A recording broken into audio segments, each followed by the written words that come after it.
নমস্কার বন্ধুরা, আশা করছি খুবই ভালো আছেন। বং কিচেন বনানী নতুন একটা রেসিপিতে আপনাদের স্বাগত জানাচ্ছি। আজকে আমি যে রেসিপিটি করব সেটি হলো মূলো দিয়ে ভর্তা। তার জন্য আমি মূলোর গায়ে যে শিকড় থাকে ওগুলোকে ছাড়িয়ে চোকলা শুদ্ধই ডুমু ডুমু করে কেটে একটা মিক্সিং জারে নিয়ে নেব। তারপরে নিয়ে নেব নারকেল, কাঁচা লঙ্কা, চীনাবাদাম, সর্ষে আর লবণ। এই দিয়ে একটা পেস্ট তৈরি করব। তো বন্ধুরা, আমার চ্যানেলটি যদি এখনও সাবস্ক্রাইব না করেন তো please subscribe, like, share, comment করবেন। পাশে থাকাটা বেল বাটনটি টিপবেন, তাহলে যে কোনো রেসিপি আপনাদের কাছে সবার আগে পৌঁছে যাবে।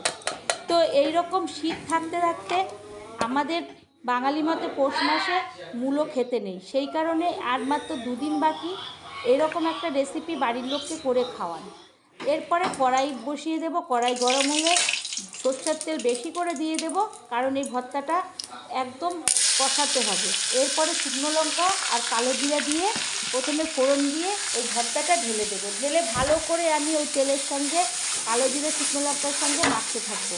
তো বন্ধুরা, বাড়ির লোককে অতি অবশ্যই এইরকম একটা ভর্তা করে খাওয়াবেন, তাহলে আপনাদের কাছে প্রতি সময় এই বাড়ির লোক এইরকম একটা রেসিপি খাওয়ার জন্যে বায়না করবে। এবং এই গরম ভাতে এই ভর্তাটা যদি আপনি না বলেন কিছুতেই ধরতে পারবে না যে কিসের এই ভর্তা। তো একবার হলেও বাড়ির লোককে খাওয়াবেন, নিজেও খাবেন। আশা করছি এরকম ভর্তা ভালো লাগবে। তো যদি ভালো লেগে থাকে লাইক, কমেন্ট, শেয়ার করবেন। আবারও কোনো নতুন একটা রেসিপিতে দেখা হবে। এরপরে সরষের তেল দিয়ে দেবো। তার জন্যে ধন্যবাদ।